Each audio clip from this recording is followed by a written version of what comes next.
Apple. Epic. Some of my least favorite tech companies. Head to head in a suit that could change everything about app stores in general. Why is it important? First, we have to go back to the reason this lawsuit even started.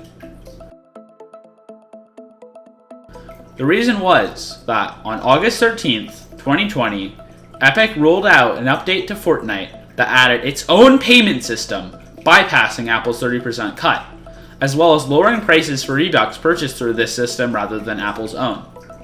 On that same day, Apple removed Fortnite from the App Store. Understandably, Epic did not like getting its largest source of revenue removed from the App Store. So on that same day, they sued Apple, accusing it of unfair and anti-competitive actions and calling the App Store a monopoly. Now, don't get me wrong here.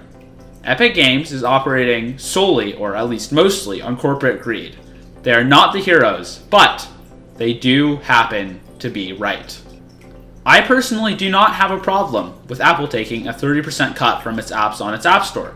That is, I wouldn't if there were alternatives to it. But there aren't. If you own an iPhone, you'll be getting 100% of the apps on it from the Apple App Store.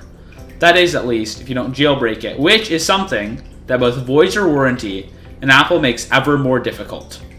So it follows, of course, that if you want to put your app on an iPhone, you will have to put them on the App Store. You will then be charged 30% of any revenue you generate, as well as $99 a year to even keep your app on the App Store at all. Apple is exploiting a monopoly, and it needs to stop.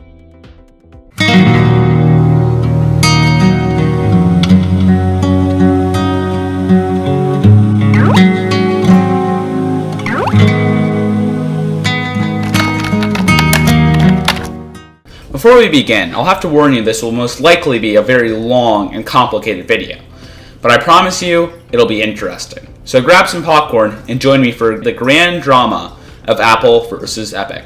Also, this was a lot of work, so please subscribe. Something that you should probably know is Epic did not just spontaneously decide to sue on the same day its game was removed from the App Store. This was planned several months before they pushed the update. It was codenamed Project Liberty, and it was devised to make Apple either change their terms of service or give Epic an excuse to take legal action, which they did, obviously. On June 16, 2020, Sweeney told the Washington Post, "The iOS App Store's monopoly protects only Apple profit, not device security." On July the 24th, 2020, he again went after Apple, saying the App Store is an absolute monopoly. Several more tweets followed, all focusing on alleged anti-competitive and monopolistic tendencies of Apple's App Store.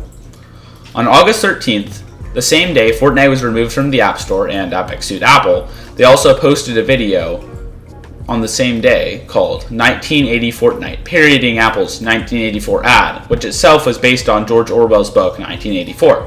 Both ads were attempting to portray another company as an evil big brother, who of course knows better what you want than you yourself do.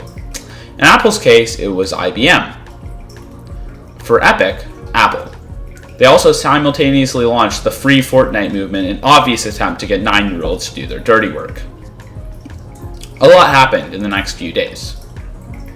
On August 14th, Tim Sweeney tweeted, "At the most basic level, we're fighting for the freedom of people who bought smartphones to install apps from sources of their choosing, the freedom for creators of apps to distribute them as they choose, and the freedom of both groups to do business directly."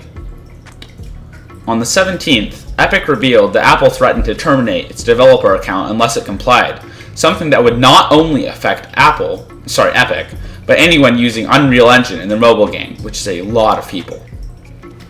On the 21st, Apple made a claim that Epic had asked for special treatment in allowing Fortnite to be downloaded from sources other than the App Store.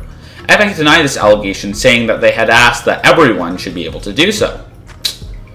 On August the 23rd and the 24th, the issue of Epic's developer account came back up.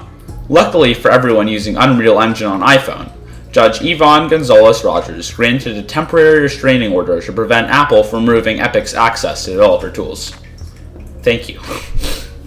Over the next few months, Apple continued crackdowns on Epic, including deleting the account tied to Fortnite, blocking updates to already installed Fortnite versions on iOS, and threatening to not allow users the ability to sign in to Fortnite with Apple, although this last one has not yet occurred. Finally, on December 9, 2020, the judge suggested they have a bench trial, which, as opposed to a jury trial, is decided solely by the judge. On May 3, 2021, Tim Sweeney and Tim Cook walked into a federal court in Oakland, California for a bench trial presided over by the same judge, Yvonne Gonzalez-Rogers. Unfortunately, we don't have much information on this trial as of yet, but it's clear that the judge was more on Epic's side, with her virtually ganging up on Apple's defense with Tim Sweeney on the last day of the trial. The trial ended on July 25, 2021. There's yet to be a verdict, so for now, we'll have to wait. But why is it so incredibly important that I decided to make this long, dramatic video about it? The heart of the issue is really consumer freedom. Apple claims that a closed-down App Store is better for the consumer. It isn't. The App Store is nothing more than a very, very successful attempt by Apple to squeeze the most money they can out of iPhone users. They claim that it's an attempt to prevent malware from getting on iPhones. That's great, Apple, but I'm running Windows. The combination of common sense and Windows Defender, I have steered clear of malware quite easily. By all means, add a system to make sure those getting apps from other sources know what they're doing, but it's an insult to the intelligence of the entire iPhone user base to go on like Apple does. I am personally opposed to anybody that wants to lock down their platform to any extent.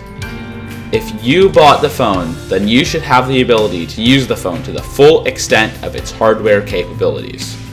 If you want to download and install an app from a website, you should have the ability to do so.